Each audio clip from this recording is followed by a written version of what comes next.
that. We back at it again. Let me see what I can do. If I want to put it sideways, it won't let me.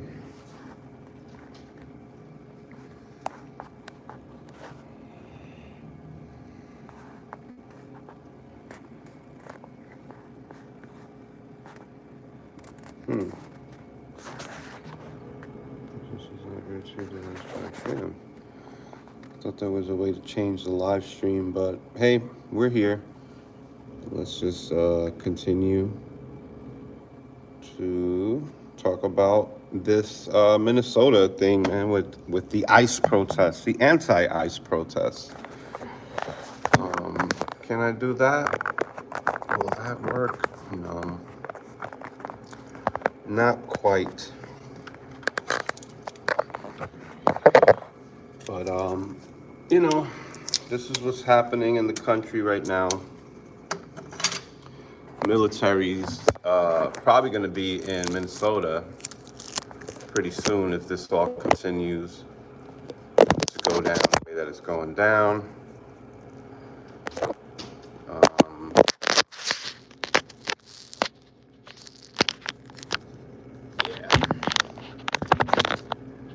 it's pretty crazy what's happening in Minnesota. Donald Trump has threatened to pretty much get the military involved in controlling Minnesota. Minnesota's out of hand. You can see in the news every day there's something going on with these protesters. It's pretty wild. This channel is called San Miguel TV. I talk about politics, religion, a bunch of different things. And this is probably one of the craziest topics right now that I want to definitely get into. Renee Good, following the shooting of Renee Good, which was last week. I forget which day, on the 8th of January. Renee Good was a pro-immigration, pro-illegal immigration, no borders wanting liberal, pretty much. But you know how this goes now. I mean, technically protesting is your right? Like, you can protest peacefully.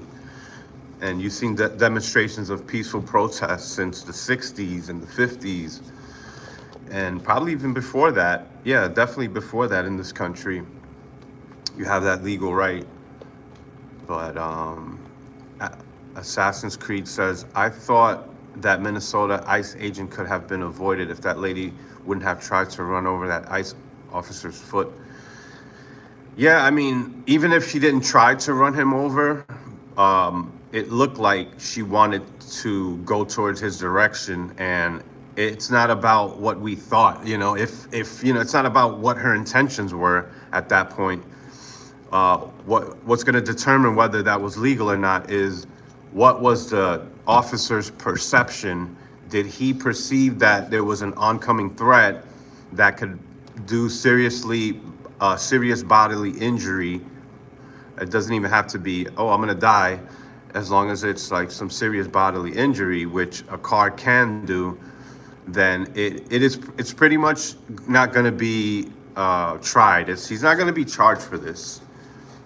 He's going to be justified, and the FBI is looking into it.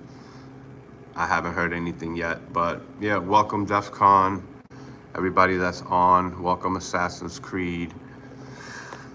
Go ahead and give this video a thumbs up just to get started, get the algorithms going while I do this live for about 30 more minutes. But yeah, that woman was a straight up fool. Renee Good is her name. Say her name. Renee Nicole Good. We're going to say her name, and we're also going to say the truth about what happened there. And forget it. If that would have been a black woman, it probably would have been even worse, the reaction to this. The people would have said, oh, she had, she wasn't going in his direction or whatever. It's not justified. It probably would have been a lot worse. But I've noticed that a lot of black people are trying to stay out of this fight, and that's good. Good. Stay out of this fight. There's enough issues going on right now in the black community. You do not want issues with ICE. ICE is going after all immigrants, which includes some black immigrants, Somalis, in Minnesota, Haitians that might be in Florida. I've seen a few Haitians get caught illegally. But it's mostly a Hispanic issue. This is why you're going to see me talking about this issue a lot, because I'm a Hispanic. I'm born in the United States. I'm actually a U.S. citizen, legal, not an immigrant that's naturalized, none of that. I'm actually a U.S. citizen. My parents came here in the late 70s, early 80s, right around 79, 1980. My parents came to New York City as legal immigrants, worked hard, paid their taxes, never got arrested, never committed any crimes, besides maybe a few traffic citations on my father's part. Other than that, they did what they had to do, and they're never had any issues, and they're not worried about this. If they get detained by mistake, that's part of the system. You can be detained legally if cops suspect you of a crime, even if the suspicion is pretty much found to be untrue, or found that whatever the suspicion has no real evidence behind it, then you'll be released. So that's what's happening to some legal citizens, and that's the only thing that people can really bring up and complain about. Sometimes they get arrested. It might take a day for them to, I guess, figure out everything, especially if the person being detained or arrested is being non-compliant, and we don't know, they don't give a name. At least give a name for who you are. That way they don't hold you for a longer time. When you don't provide that information, they're going to assume that you're probably illegal. So when ICE agents, who are federal agents who have the right to question you on this, when they start asking you questions, you better comply. Otherwise, they might get the impression that you're trying to hide something because you're illegal. So it is what it is. It was a mess created way before the Biden administration. Trump did what he could in the first semester, or his first 4 years as president. And there was a lot to deal with at that time. So you see his second time around now, he's actually focusing a lot more on the illegal immigration because of some of the murders that have come out of illegal aliens on U.S. citizens, which is a damn shame. People that are not even supposed to be here. You see what I'm saying? The Epstein files have been released, are being released since February of 2025. They've been releasing them in parts. February was a first release, then again in July, I believe, and then again in September, just recently, 3 or 4 months ago. And I think more recently, there was something else. So, for the people that are saying release the Epstein, they're being released. I mean, why is this becoming all of a sudden an issue in 2025 that people are so obsessed about? What are they going to find in there that they haven't already found, that they haven't already persecuted? When Donald Trump wanted to release Ghislaine Maxwell's confession and release that as public evidence, there was a judge that actually held that back and didn't want to release Ghislaine Maxwell's actual testimony, private testimony. Her side of the story, and maybe some information that people might want to know. Trump wanted to release it, and why did the judge hold that back and not release it? Like, go look up the evidence. I don't understand what are you trying to find? We know that Trump and Epstein were friends until, this was before he got arrested as child trafficker and all that craziness. And he was friends with a lot of powerful people, Epstein. So he was trying to get in there, and that's what he does. He becomes friends with powerful people and tries to blackmail them. He didn't have anything on Trump. obviously from, I mean, if he does, we haven't seen it yet.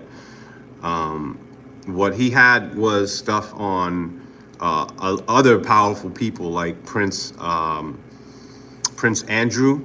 Prince Andrew's been disgraced, and thumbs down Prince Andrew and Bill Gates, who's done a lot of business deals, but nothing has come out. Nothing has come out about Epstein and Bill Gates. Who knows who the hell is involved in what with Epstein at this point? But at least we got the files being released, and now that they're being released, people are saying, "Oh, they're redacting them." Well, they're keeping some underage people or people that were violated when they were underage. They're keeping some people want their names to be taken off the record. So you got to respect that. That's what's being redacted. So, you know, but we're talking about these ICE agents. We're going to keep talking about that. And yeah, that's how it goes, baby.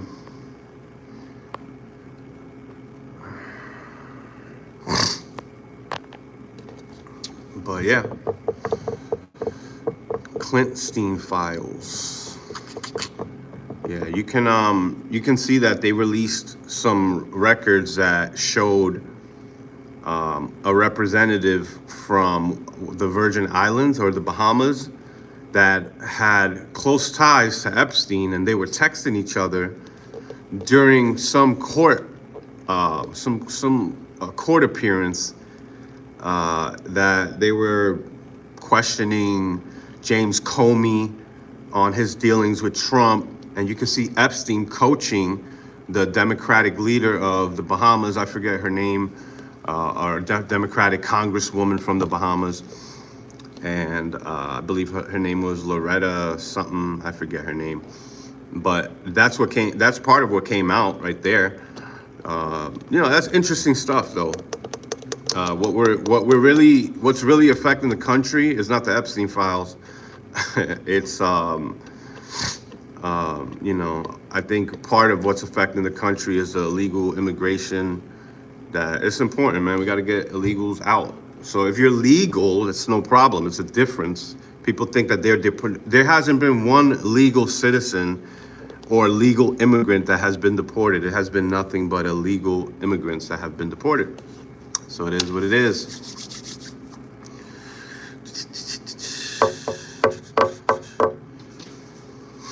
Biden could have released the files towards the end of his presidency because, you know, it's still ongoing with Ghislaine Maxwell. So what do you mean? What's the ongoing part? Is Ghislaine Maxwell? She's been tried. She's been cooperating. So since she's cooperating, there's nothing that releasing some of these files will affect that. So I've heard that response to it before, and it's not a good response. Ghislaine Maxwell was arrested in like 2023, 2022, maybe 2023. So she's been pretty much trying to give out as much information as she could. I'm pretty sure she's probably hiding some stuff, but you know, so and it's still ongoing. So, you know, why is he releasing the files and nobody else? Well, and why do people keep saying, let's release the files if it's ongoing? Isn't it still ongoing? Have they sentenced her already, Ghislaine Maxwell?